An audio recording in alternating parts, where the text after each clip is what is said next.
then I went to a high school that like combined like 5 towns together.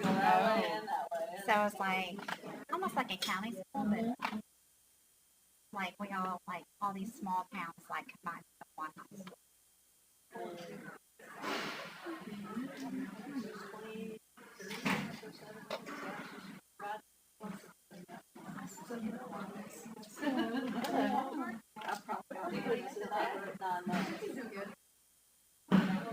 So wives playing soccer? That's fun.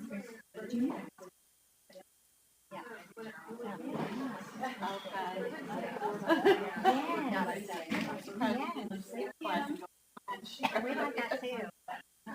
Like even like Riley is going to show me about, but she's only done like we've only really let her do school production. And then like besides tech league, and they stay for like 6. Yeah.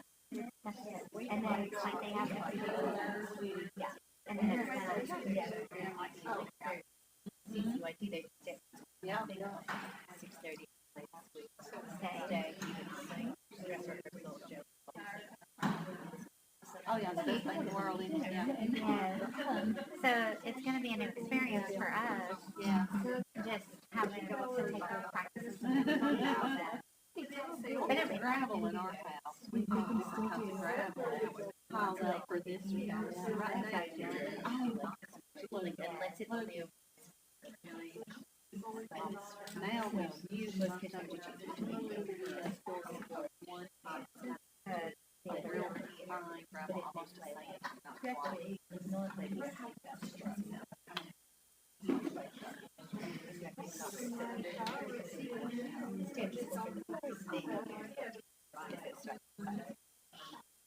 Well, Riley school has sled. Oh yeah, tools are always great. They've been focusing on all their showing so we can like we lost our shirt guy. Yeah, first it was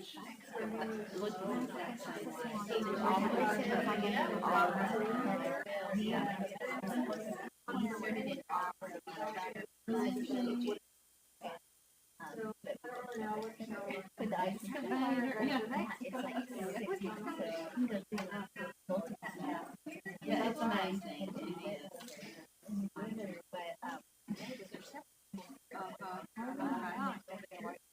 I know, it is hard. And I thought, like, I mean, we, like, I feel bad because Today was good. we got such a good and we were able to find replacement. Oh yeah. I'm like, I feel bad, like what was he supposed to do? And I mean, he did kind of but, like, when I told Peter, I was like, most theater programs, and they let me know what weekend and I'm like,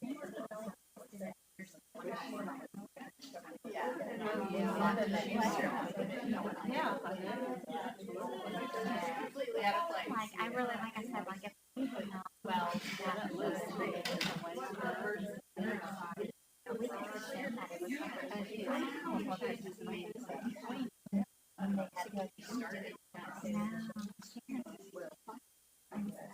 we didn't have like any idea what practice was like when I assumed that we were. Yeah. And I got this and then all of a sudden I'm like,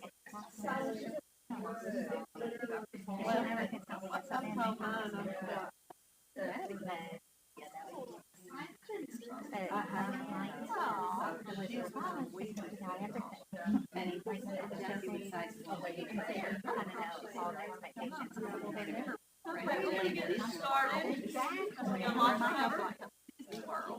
And I thought I would get your attention with this picture Oh. of my boys in the bathtub last night. It was so fun. They're so sweet. Angie, you got to see my boys in the bathtub. I see your boys in the back. So sweet. Okay, so I got your attention now. Let's get us started. We are talking about the book of Proverbs, wisdom and friendship and neighborliness. Last week we looked at truth. True being a characteristic of a good friend. What is something that you want your friend, what do we mean by being true?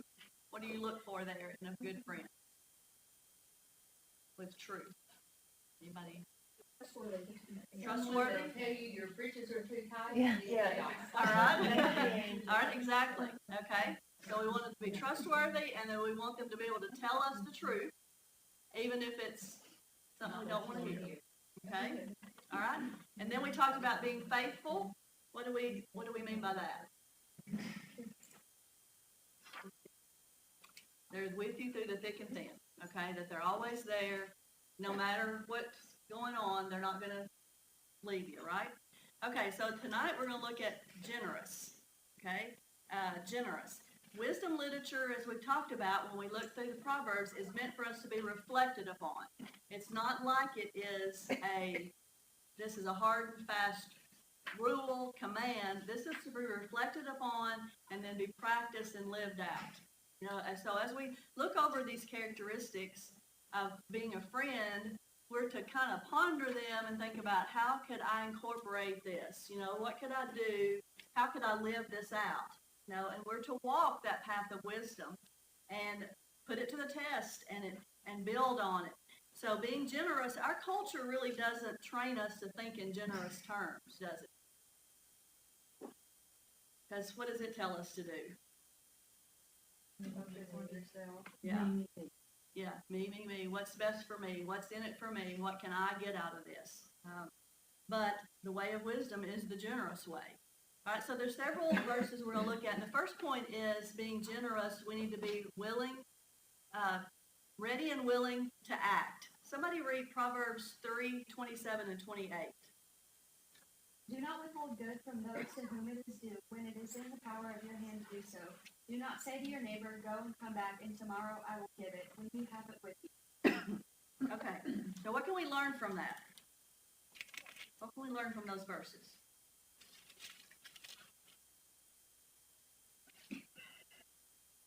Help someone out, do it. Hold back. Okay, if you can help someone out, if you have the means to help someone out, act on it. Do it. Don't wait. Okay? What else? What else can you take from those verses?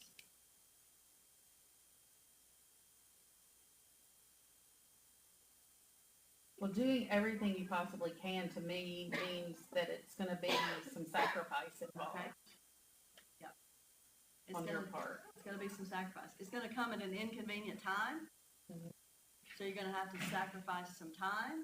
It's going to come when you maybe don't think that you have what it takes to do that, but you do. No? So yeah, some sacrifice of some money, some sacrifice of some time. What else do you see in that? What about come back later and I can help you then?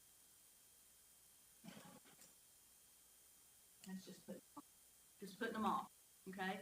And many times, I don't know about you, but many times, sometimes I'll see the sign-up sheet, for taking somebody food, and I'll think, okay, well, I'll just check it in a few hours, maybe it'll be full by then.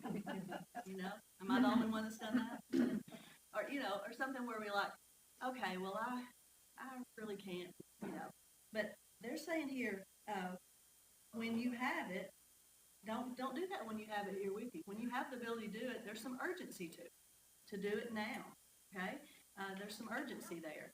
And being generous with what you have. If you have, verse that says if you have 2 coats and they need 1, you have 2, and we don't always live that out.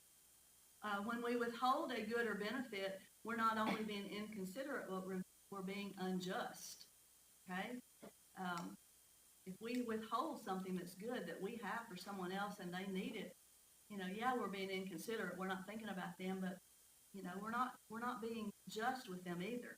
And don't tell them to go away and come back later.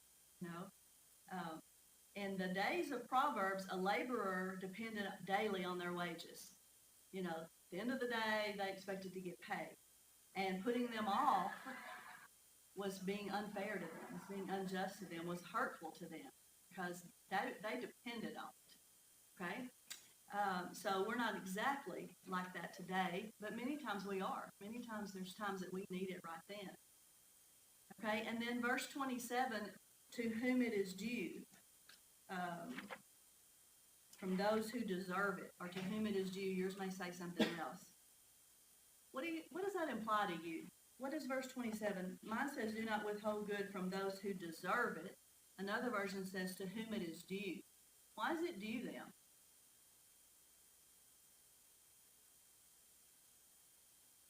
She's making the point that, have we ever considered that a portion of the money and possessions that God is giving us to steward is actually due to others?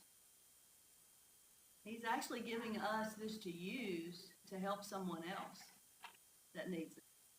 So when the writer here says, do not withhold good from those who deserve it, or to whom it is due, it's actually given to you, meant to help them. What do you think about that? I think that's where my children, but also me as a grown-up, could get tripped up. Like, well, that person didn't deserve it. Like, I'm like, give your brother this thing. Like, he doesn't deserve it. He's just doing Yeah. it. And so I think sometimes it's quick to think, this person is not this Right. good thing. Like, we try to miss Paul. Right. Now we try to be the judge of that, don't we? We tend to think of our money and our homes and our possessions as solely ours. You know, well, I worked hard for that. This is mine. You know, but Proverbs and other places in Scripture really tell us that our duty as good friends and neighbors is to be generous. You know, what we have, give to the poor, and she's suggesting that it's theirs in the first place. No, it's for them in the first place. Okay? All right, and then we've already said, don't wait to share. Okay, and then she talks about something called the backward blessing of generosity. Okay, the backward blessing. Let's look at Proverbs 11:24. If somebody would read that. It's up here, or if you get it in your Bible. Proverbs 11:24.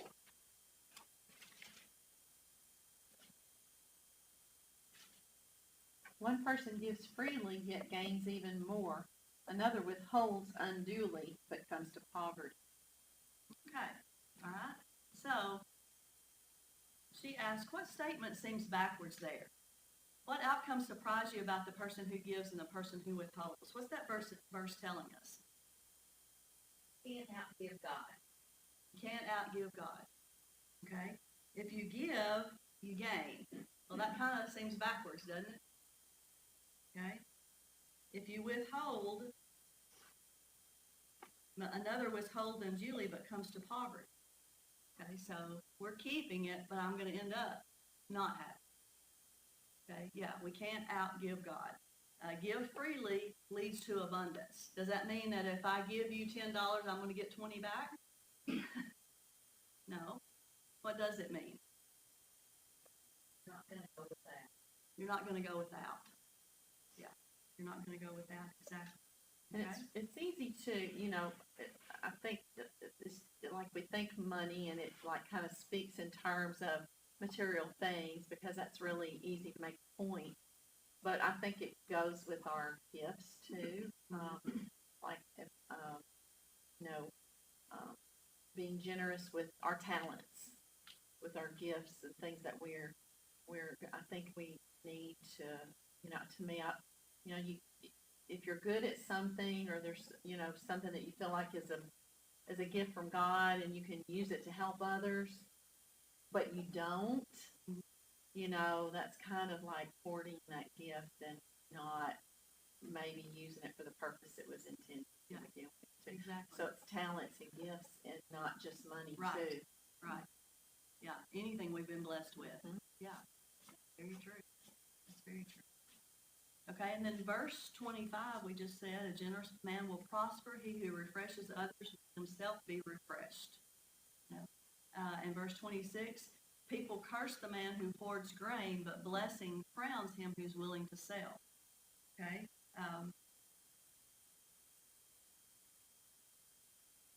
Again, it's going back to wisdom being counterintuitive. What we think we're going to get from something is not. By giving, we gain. By holding back, we lose. Whether that's money, whether that's our gifts, our talents, our resources, whatever that might be. God's given us those for the kingdom. He's given us those to use. And I know we keep our hands like this and we think, well, that's mine. What if this happens? What if this happens? No. He's saying, I'm going to Kind take of care of going you. along with what Phyllis said too, I've always, and it's very true, like, I don't know anybody that absolutely loves to take their time to go exercise. But oh my, when you do, and you do that, you have made their day, but you come away so much richer than when you went in there, and that has nothing to do with anything but time, no monetary things there at all, but. Right. And there's so many times that Danny and I go do something, it's like, we don't want to do this, it's the right thing to do, and then when we leave from doing it, it's like, oh, I'm glad we did that. Yeah. You know, but that's that, I don't do this. Yeah. If we do those things, we get blessed for doing it. All right, and it said, in God's economy, the way to be enriched is to be generous, and the way to sow emptiness is greed. And again, that's not just with money, that's with anything. If we've got it and we're withholding it, then we're going to have some emptiness there. Because God gave us those things to give, because he knew then we'd be fulfilled in that through that giving. Okay? Other thoughts on that? All right, let's look then at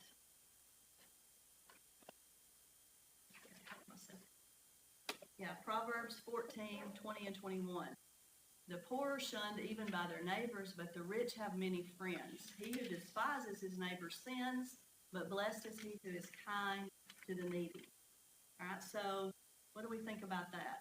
Have you seen this at work in your life, in your community, in your school, or in your neighborhood, in our city, in our state, in our country, in our world, where the poor are shunned, but the rich have lots of friends, you know, and we look down on those who don't have, but we put on a pedestal those that do? Well, I think we could all say that that's very evident in our country and in our world and in our neighborhoods and in our schools and in our community. And I know Jency could speak to that a lot. Her help and her clientele. You know, you also see lots of generous people that are willing to help, you know, too. What is the outcome for the person who despises?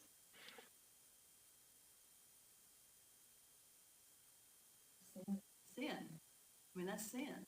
And then the outcome for the one who shows kindness is they're blessed. Okay? And you know, kindness is not that hard. Kindness is not that difficult. But think about when you heard a sermon on kindness, or when you really heard somebody talk about being kind. I know we've seen lately a lot of the shirts that come out about being kind and things like that, and it's hopefully coming back a little bit, but does it cost you anything to be kind? No, it really doesn't. And it really benefits you as well as the other person. Okay?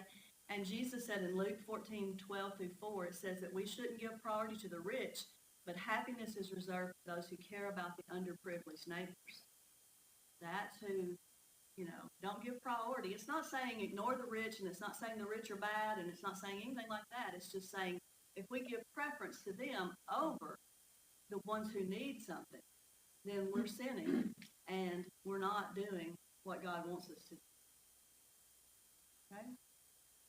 All right, then 1 Thessalonians 2:8. We loved you so much that we were delighted to share with you not only the gospel of God, but our lives as well, because you had become so dear to us. Okay, so this is written, obviously, to the church there in Thessalonica. And what's the whole point right here? And I've tried to kind of highlight it to give you a hint. We're delighted to share with you. I'm glad to have you over for a meal. I'm glad to bring you food to your house. I'm happy to fill the pantry. I'm happy to do these things. But what else? What's more than just those things?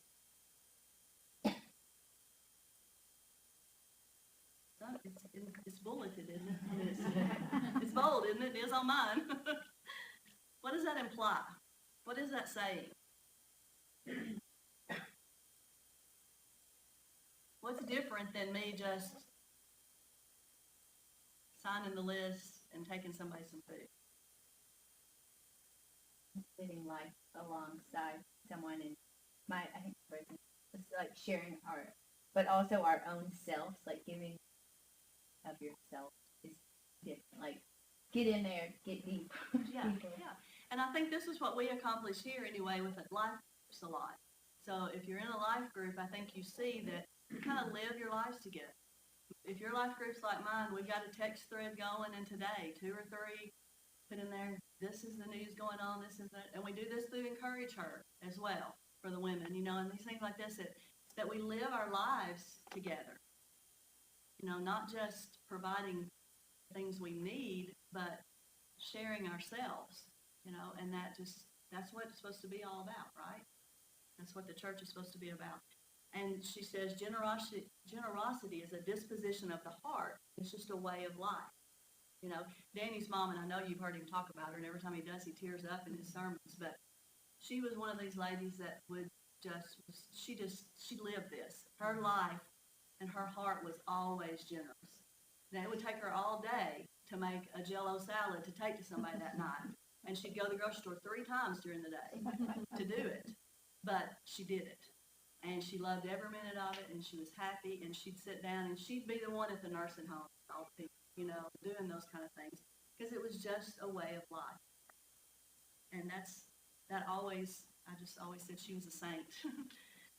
We can live among our neighbors in one of 2 ways: generous and open, the way of wisdom, or possessive, closed, the way of folly. You know, that's our choice. And we said too, who are our neighbors? Everybody. Everybody is our neighbor. The first leads to happy fulfillment, and the second one leads to misery. And we've seen people like both of those, I'm sure. But Jesus is going to be like the way of wisdom, you know, generous and open. Stop. The other day, I was leaving the office for lunch, and, you know, just got a little while for your lunch, and you try to cram 3 hours worth of stuff in that.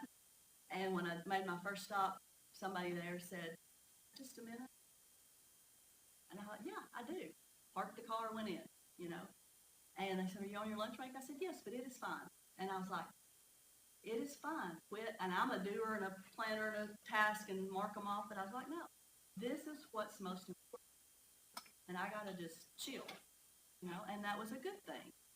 But sometimes we're just like, I can't right now, you know, I can't do it right now. And that's okay. Sometimes we can't do it right now. We're not trying to make anybody feel bad about that. But again, these are principles that we can look at and try to practice more in our life. You know? Okay. I think the way people are so surprised by someone giving them like time. Yeah. Until it's like time don't give time. I had lunch with somebody and I'm sorry, I'm talking so much and I'm like, this is why I came, like to hear you. But I know I've been in situations where I'm like not that open and like, oh yeah, I got all day. And yeah. People right. are like, oh. And you know, our time is a gift that God's given all of us. We all have the same amount of it. You know, it's just how we choose to use it. And a lot of times all people need is just our time, just a few minutes. And you know, I was able to do that, not rush, get home, get my lunch, get back to work on time. You know, because if I was at home and had all that time, I would have probably not done anything. I would probably just said, you know. So it was good. But we have to make ourselves say, I've got to do this. Okay. And she says, let us be good stewards of all that God's given us, and by doing so, may we be enriched in every way in Christ Jesus. Okay, so being generous. Right? And then day 4 is discerning. Okay, discerning. Discerning is being a good friend and neighbor requires a good deal of discernment. What is discernment?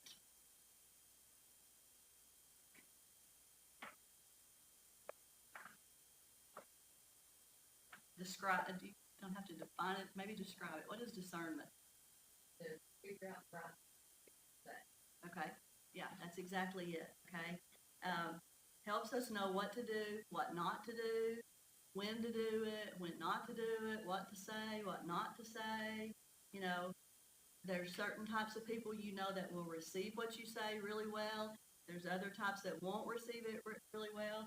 And believe you me, when Danny was youth minister, I saw all kinds of parents, some that would receive whatever you told them about their child and wanted to know, and others that would tell you, now, I want to know, but you knew they did not. Because if you dare told them something they didn't want to hear, you know, so you learn, okay, this is the way, and not that we still didn't talk to those people, we just knew how to do it differently, you know, and so discerning is that, showing some restraint on our part, you know, live peaceably with your neighbors. There's lots of verses that tell us that. Proverbs 11:9.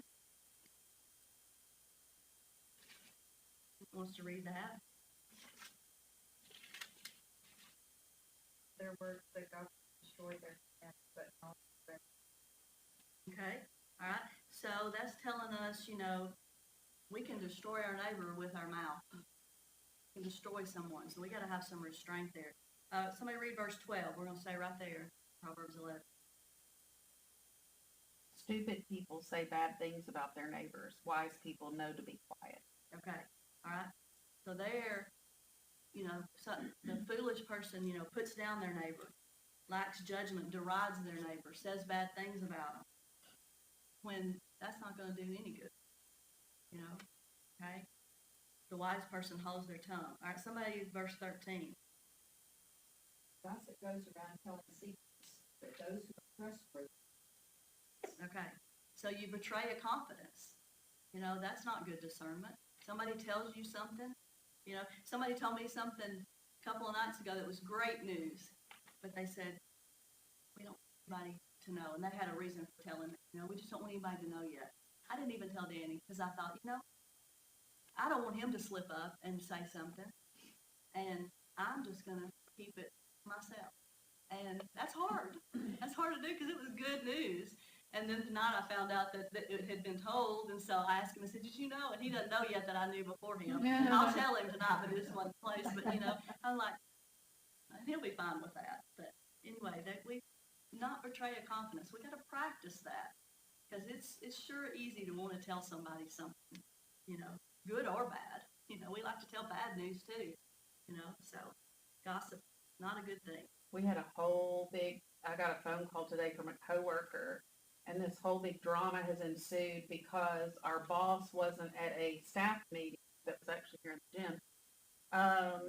And we were told that it's a safe place to share your feelings about how things are going with work and your frustrations and your ups and your downs. And she shared some of her downs, and that immediately got tattled to the boss, who didn't understand the context of how it was said. And so the boss thought that my coworker was being negative and just trying to incite that amongst the staff when really that wasn't her point, but she wasn't there to hear it.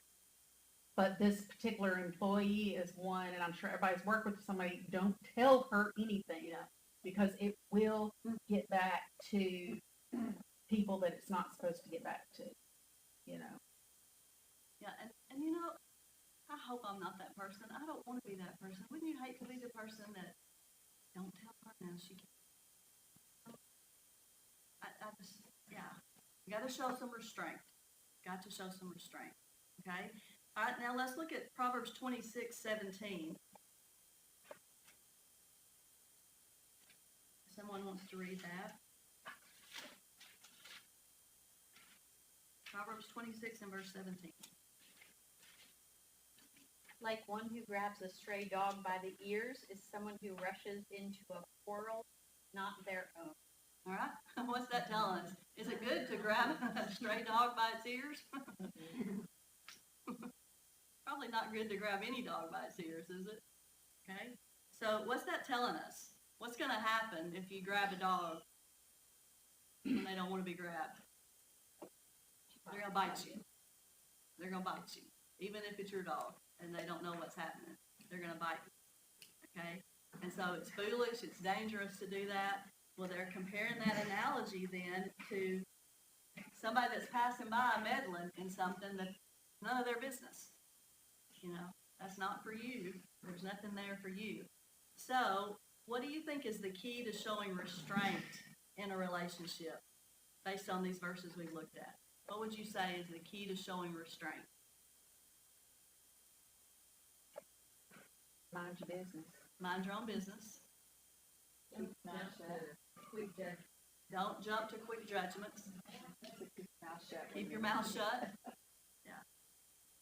You know, avoid unnecessary drama, avoid that, maintain peace, you know, as much as it is capable for you, be at peace with everyone. And we know some people who just, drama follows them, you know? We don't want to be that person, okay? Also discerning is, as we said earlier, being aware of the timing, okay? Being aware of the timing. Proverbs 25, 11 and 12. Y'all heard this one before. I know back in the day. Some of you older ones know because it was a book, but you probably got it on your shelf somewhere. 11 and 12, chapter 25. Somebody want to read that? A word aptly spoken is like apple gold, but settings of silver. Like an earring of gold or an ornament of fine gold is a wise man's rebuke, listening. Okay, all right. So, when you say the right thing, the right time, in the right way, when the person's able to hear it, it's going to be well received. You know, when they're emotionally open and there's a better chance of what you're saying to be well received. That may mean you got to bite your tongue and say, let's talk about this tomorrow, or come back, or whatever the situation is. You know, it's like a precious jewel then, when they've had time to think about it. No.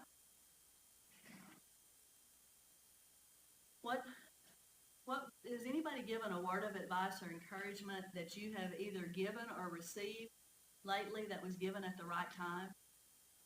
You can say, yeah, somebody gave me this and it was at just the right time. I know we've had it all. You might can think of something specifically right now. Or maybe you can think about the wrong time, when somebody told you something but it was at the wrong time. Didn't go over very well. I tend to care too much about like other people think sometimes, but my friend said like you wouldn't go to this person for advice and don't accept criticism from them, and it was like when I was just so worried about like what it's like, would you go to that person if you had a problem and ask them for advice? No, then like then why care what they think about this situation, because you probably wouldn't agree anyway. Yeah, and that's so true, isn't it? You know, we let something somebody says to us that we wouldn't go to, but we let it really hurt us. It's like, gotta let it go. It's hard to do. Okay? Then she gives two proverbs here that I thought were really good. She says, Proverbs 27:14, if one blesses his neighbor with a loud voice early in the morning, it will be counted as a curse to him. All right, but then here's another one, Proverbs 25:20, that says, singing songs to a troubled heart is like taking off clothing on a cold day, or like pouring vinegar on soda. Okay, so look at those together. Okay, Proverbs 27:14 says, if one blesses his neighbor with a loud voice early in the morning, it will be counted as a curse to him. Okay?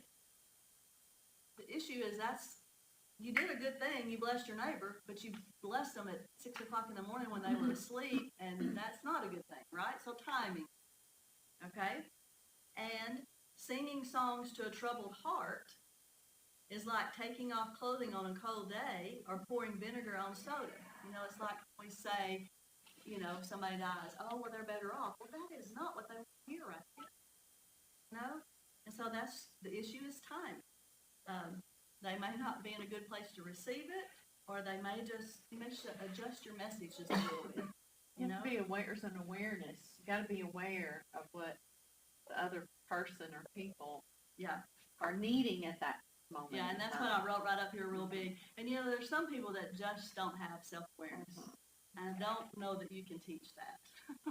I mean, I think we can all get better, but if you don't have it, you're going to have to work really hard on it.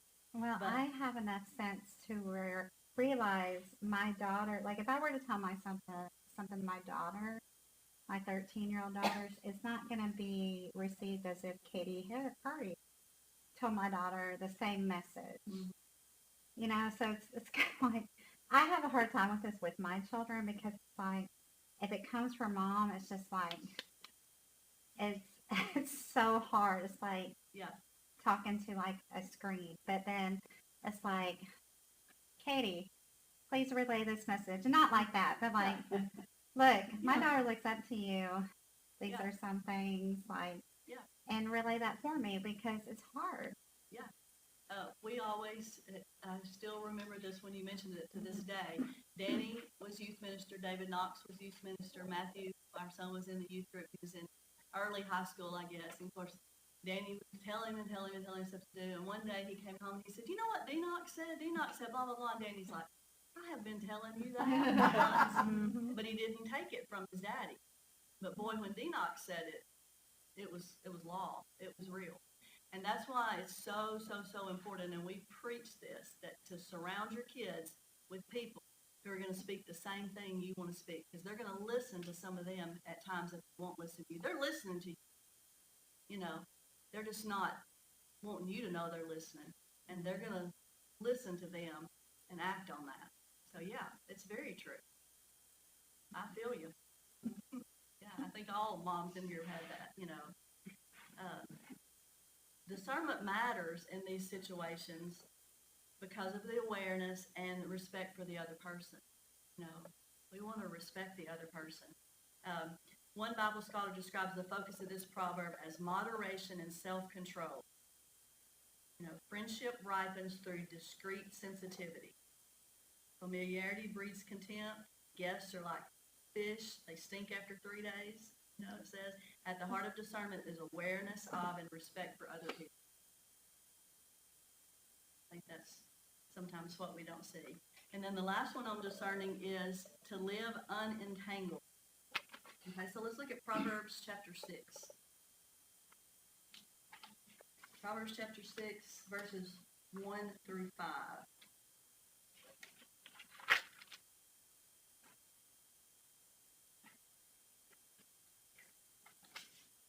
Read that for us. My child, if you have put up security for your neighbor, if you have struck hands and pledged for another, you have been trapped by what you said, and snared by the words of your mouth, then do this, my son, to free yourself, since you have fallen into your neighbor's hand. Go and humble yourself, press your plea with your neighbor. Allow no sleep to your eyes, no slumber to your eyelids. Free yourself like a gazelle from the hand of the hunter, like a bird snare of the fowl. Okay, all right, and then Andrew, you can get 17, 18.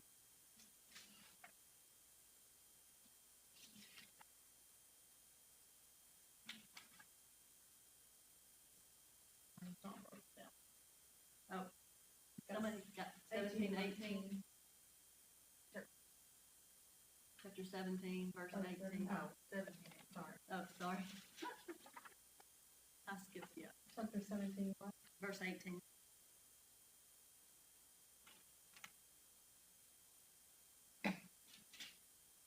Only someone with no sense would promise to be responsible for someone else's debts.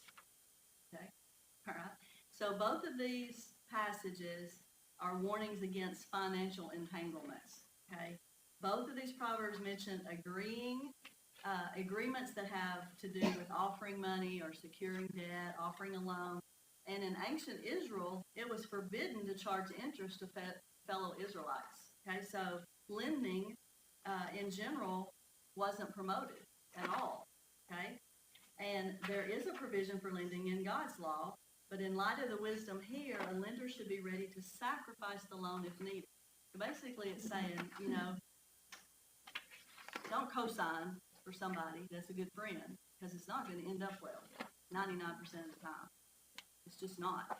Because if they don't hold up their end of the deal, then you got the whole debt. Okay? And that's why they say lots of times, and there's plenty of sayings about it, is, you know, don't lend to your family. You know, if they need it, give it to them, or let them borrow it from somewhere else, because it just damages relationships, and many of you could probably speak to that. Okay, All right, and then she ends this one, discerning with the wise way, and I'll just read what she says here. She says, we can all greatly benefit by showing more restraint in our interactions. We need only scroll social media to see the damages of quick and emotional responses. We can all stand to cultivate a greater sensitivity to others' spiritual and emotional states so we can bring words of encouragement or correction at the right time. And while we want to be loyal and committed friends and neighbors, we don't want to be entangled in relationships with people who are easily angered or who are indebted to us through unwise agreements. Discernment is protection. So I think that is really good for us to remember, to not get our lives entangled so much with someone else that we're going to end up damaging that friendship, that relationship. All right, the last one is loving. Try to get to it. Neighborly love has always mattered to God. I mean, God is love, and He tells us that all the way through Scripture. Committed, unrelenting, sacrificial love. Love was then and is the key component to living in harmony with other people, is to love them. And the loving friend is really the root to being a wise friend.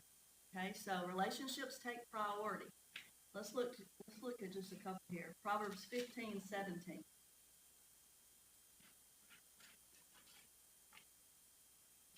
These are kind of funny ones to me. Proverbs 15:17. It is better to eat a little where there is love than to eat a lot where there is hate.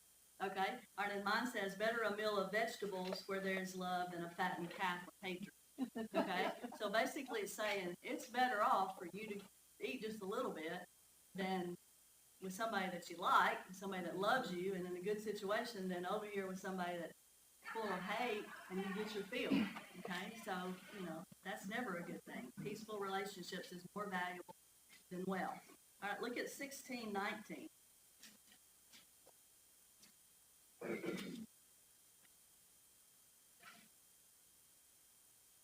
says, better to be lowly in spirit and among the oppressed than to share plunder with the proud.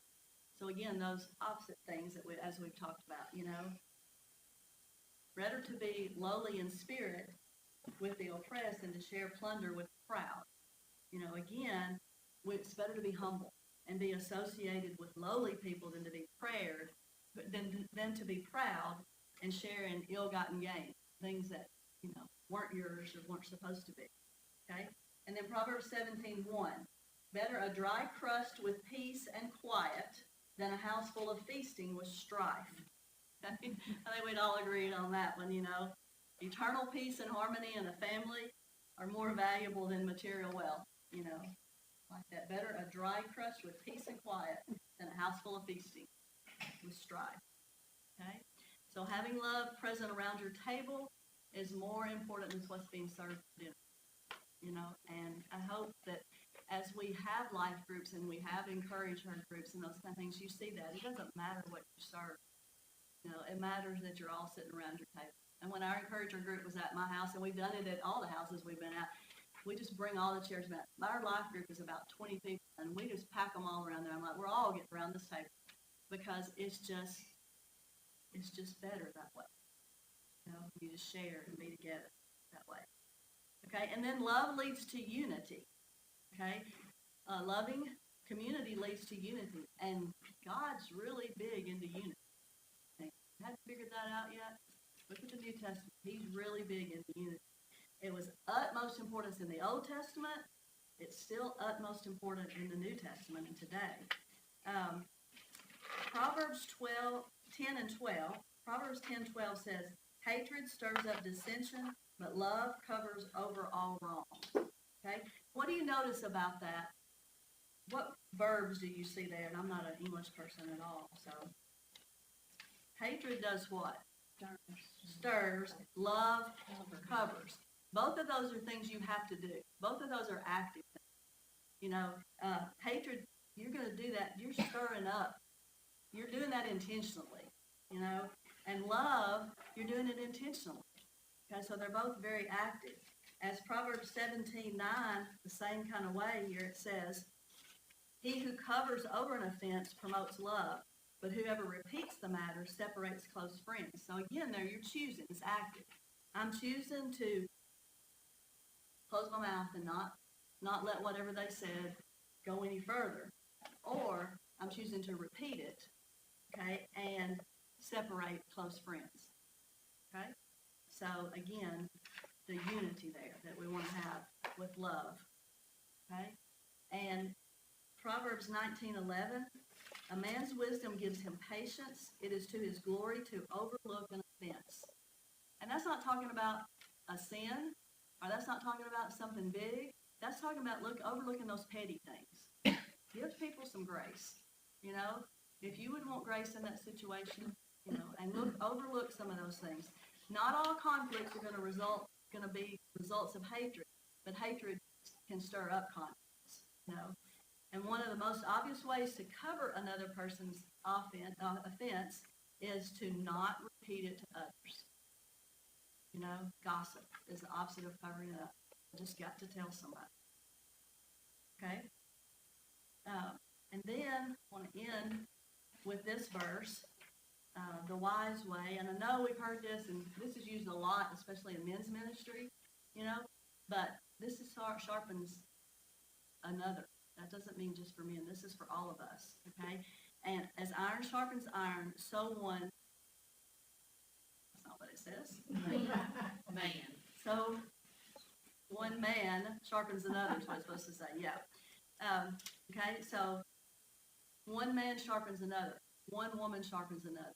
Okay, so can you describe for me a friendship that sharpened you? Someone that you have a friend that has helped sharpen you, making you better? You don't have to say who they are, but they've done.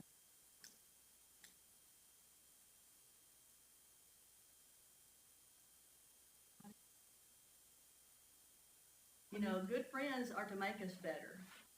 It should, and that should have us ask, you know, are our character and love made up of iron? Is your character and your love made up of iron? And that doesn't mean that if you beat people over the head, it's heavy. It means, is it there to sharpen? Is it there to help someone else be more Christ-like? Do we bolster our neighbor's self-worth by encouraging them? And again, our neighbor is everybody.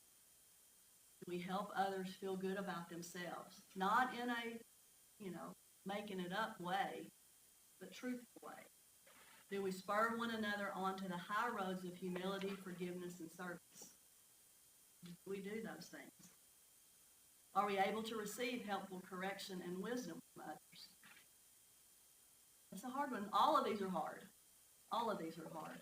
All of these are things that we should ponder, you know, we should have out there, and we should practice more. You know, I like this statement that she ended with. She said, ultimately, good friction in a friendship should make us more Christ-like. Because, as we said from the very beginning, our whole goal is to look more like Jesus.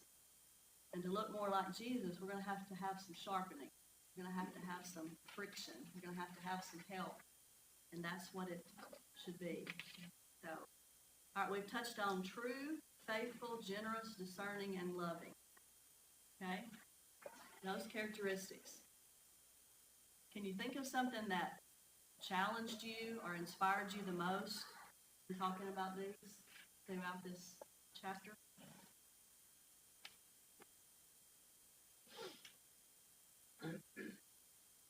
I think that, like, having discernment about what you, like you saying, I'm not even going to tell Danny because he might accidentally, or you might question, like, did he say something to somebody or accidentally slip up? I know I hate those moments where I think, did I say something about the person that someone's going to, like, oh, are they, when someone says, hey, can you talk? It's like, oh, did they find out that I said, you know, and so I think I've tried so hard to, like, never be in a scenario where someone say, like, oh, why did you tell someone this, or why did you say that? Because I've been in a situation many times where it's like, oh, I shouldn't have told anyone, or the thing I said got back to them, and that's just not. I have some friends that I don't even have to preface, like, hey, don't tell anyone this, because I just know they won't. Right. And then some people that I'm like, hey, I really need you to make sure you don't tell anybody, and then I'm like, maybe. Right, yeah. True. And we've all done that. We've all told something and then go, should not have said that. So, yeah, that's what I was saying. I'm trying to learn to practice when they said, don't tell anybody, anybody's anybody, you know. Somebody else, anything else about one of these that challenged you or inspired you? Okay, well, let's finish with, how does Jesus exemplify friendship? Somebody want to read Mark 10:45?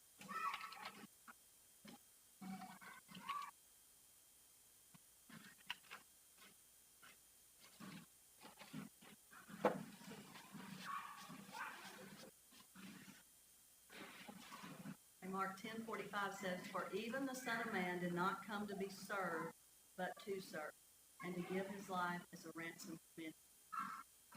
Obviously, we can learn from Jesus that he came to serve other people and looking out for other people's needs before our own.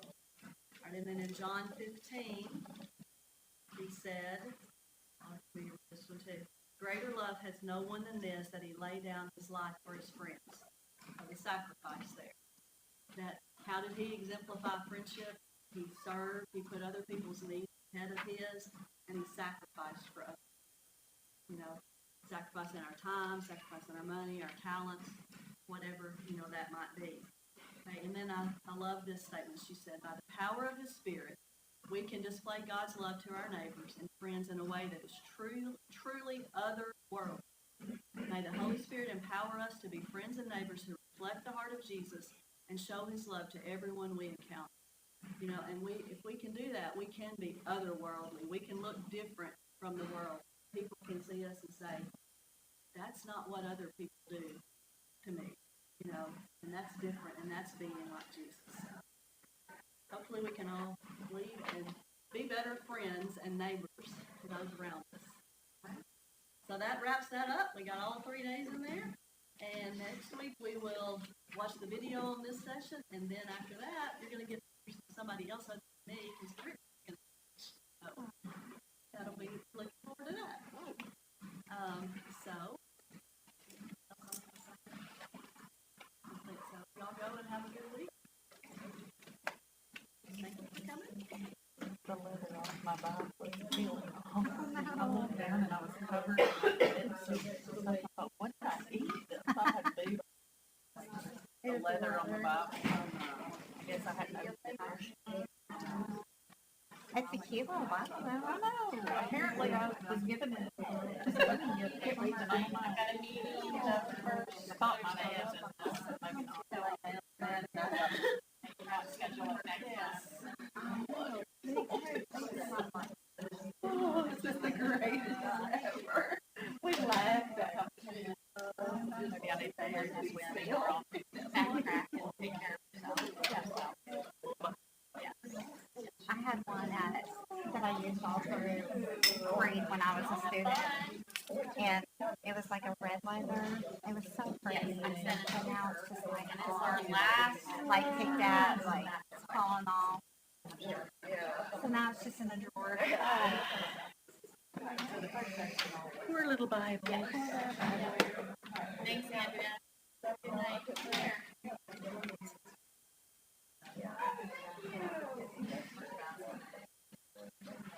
Hey, Angie. Yes. We got 3 kids about my church meeting.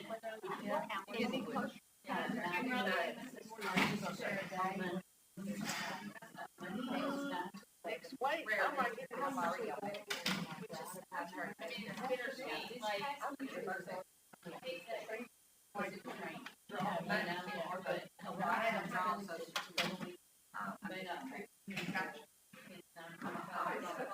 but they can stay till. Yeah. Well, So I'm gonna go over my bag. I'll do.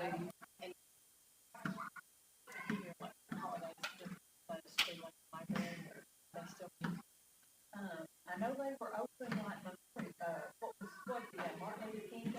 Yeah, President's Day or something. Something, they were open. Yeah. I didn't have Okay. Jack, but I know I heard her say, somebody else knows, she said, I'm gonna bring Harper and, Avery, so I think they are. I know Harper and Avery. So I think they are. I think it's pretty much every Monday. Church. Yeah. So, So you don't did. This morning when he got up, he had just a low-grade fever, and his nose was kind of snotty. I think that Yeah. a tooth. Scotty's His got- cheek, his cheek was red, and about midday she was like, you know, I haven't wiped his nose at all, and he didn't want to eat much lunch. But, you know, he ate eggs and sausage and strawberries for So he was breakfast. fine, He just, you know, if he was hungry, he got his Yeah. meal. He left a jacket here. But yeah, it's on Mondays. Okay, well, if the library's closed when they do that. There you go.